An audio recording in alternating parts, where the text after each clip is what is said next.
Our nearest star is Alpha Centauri. It's 4.2 light years away. And at our fastest rocket speeds, which are about 30,000 kilometers per hour, 35, 40,000 miles per hour.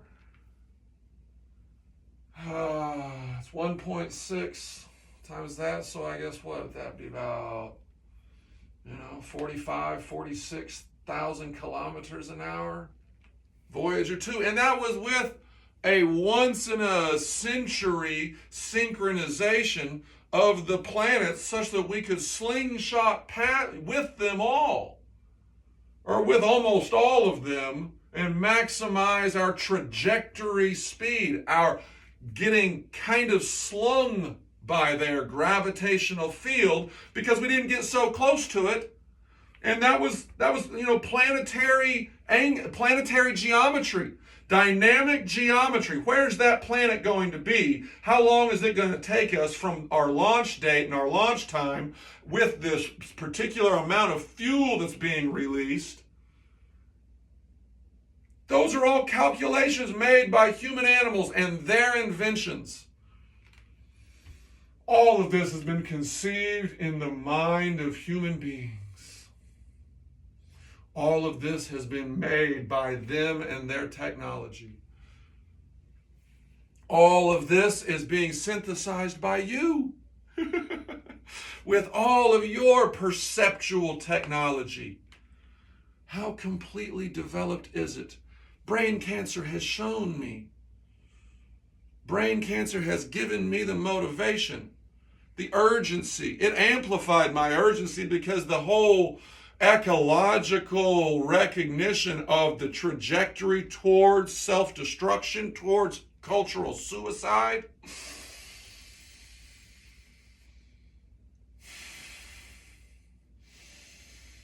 has been recognized and has been a major motivation for me for so long, going back until even prior to the realization that I had this disorder, that I had this mutational change in which certain cells just don't die.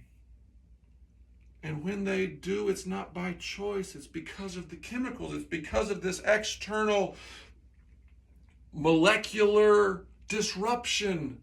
Either it's a concentration of radiation, which is invisible because it's so small. Just like the signals between our phones. Why do some things need wiring? Because of the electrons, because we've dominated the world of physics such that we can deliver these electrons down these lines from plants based on burning that which is within the mountains, within the soil. How can we be so simplistic and deny that reality? This is why this is the eternal politics. This is the eternal philosophy. This is the eternal science. This is more than all of them. This is all of them together. This is omniology.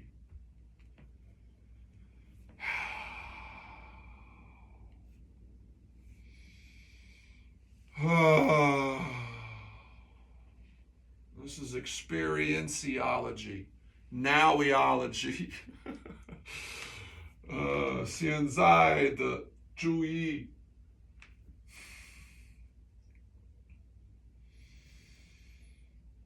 Continuumology. I'm just going to kind of try to keep coming up with synonyms and synonymous concepts.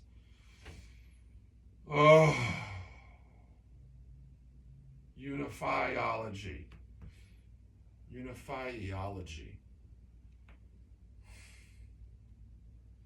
Every new solution has become a denomination. And that's based on the observations of the ways in which those who came before had been successful or failed to change, failed to observe, failed to connect, failed to see relationships, failed to forge relationships in a way that was promotional of the greatest social harmony, the greatest cultural, collaborative, creative, synergistic society ever. Because, like the founders included this adaptive mechanism where you could amend. What does it mean to mend something? It means to make whole. It means to make it with the appearance of newness, of vitality. But there's got to be a consensus about that problem, about that deficiency. And like slavery was the original sin of the Constitution and of America, so too is the theological freedom. Because to be freely theological, except in this way that I'm discussing, which is omni-integrative of all perception and all experience, all of history, for all of the future, I'm trying to create the most maximal life positive. That requires a little recognition of the seriousness, the life negative. You can lose your life. You can have nothing, and you can still go negative. You can have zero in your bank account and go negative. I'm terrible about that. I'm working on becoming more financially disciplined. But that's the price of passion. I believe in myself. I believe in these ideas. I believe in the value of this time spent projecting, spent prophesizing, spent performing, time spent perceiving and synthesizing and then articulating.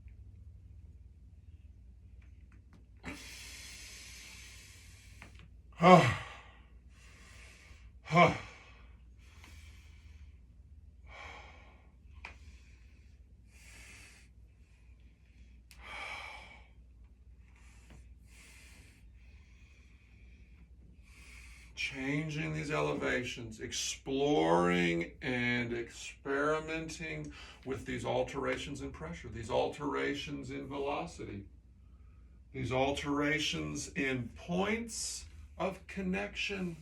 Your body is unique. Your body has its own points of balance. All of the greatest performers had an effective way that they used their musculoskeletal systems.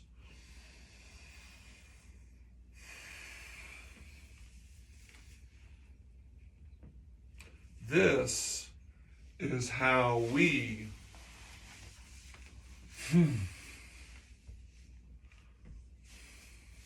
can use those techniques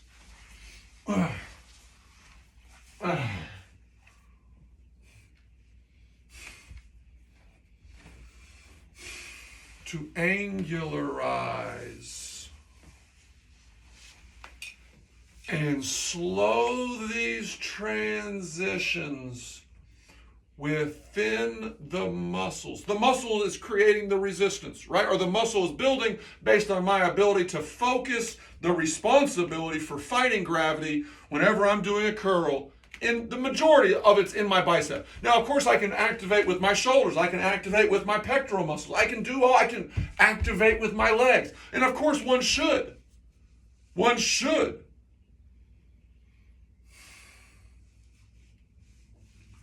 One should do curls like this.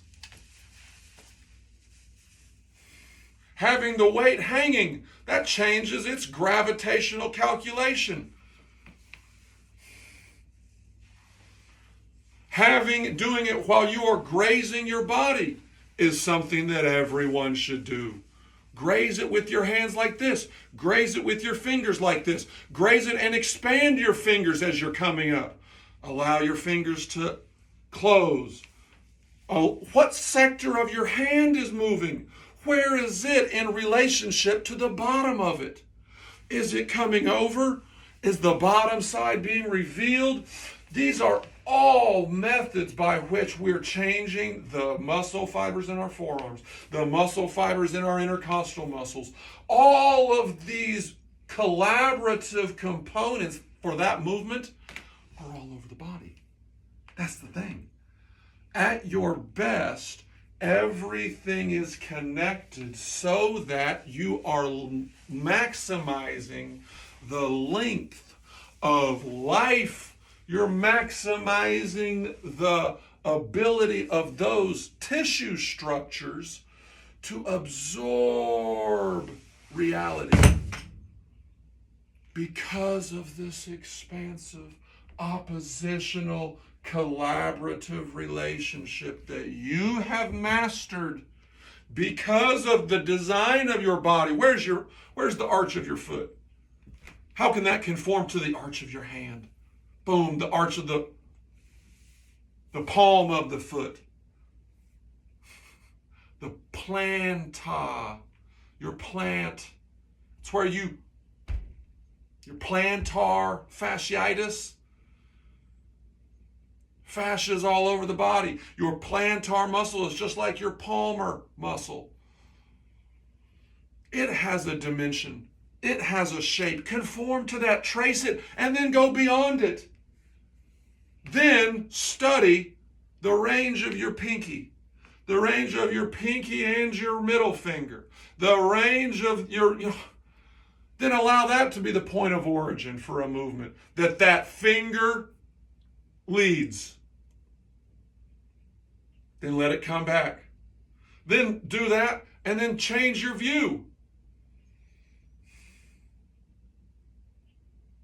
Then keep your eyes looking in that direction as your skull is kind of turning this way. Then change your view. Let it be just central. Let it move with your body in perfect synchronicity. Perfectly synchronized.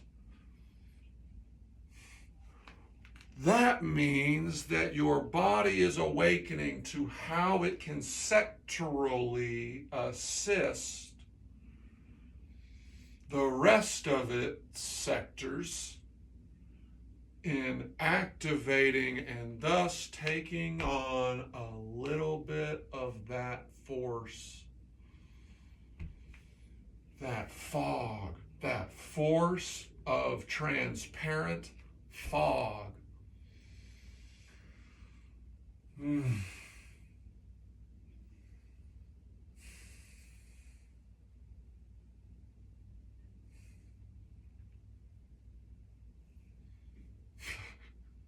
It's so easy. You don't have to go anywhere. All you need is to breathe and to have some oxygen, and have some water, both of which have oxygen in them. Hydrogen and oxygen. God, some awesome elements. Carbon too. Oh, phosphorus. Yeah, I like phosphorus too. I like potassium, I like sodium, I like chlorine. All in different ratios. And this is the thing. Whenever you are commanding your breath, you are consciously changing those fundamental atomic calibrations, those atomic ratios that are all based on electrostatic charge, between molecules. When it gets such that it's stronger, certain things open up, certain things close down. The body regulates itself, as do all the bacteria in our digestive system. All of the viruses that are being sought out, all the viruses that are in hiding, biding their time. That's what, you hear people who get shingles, like when they're older.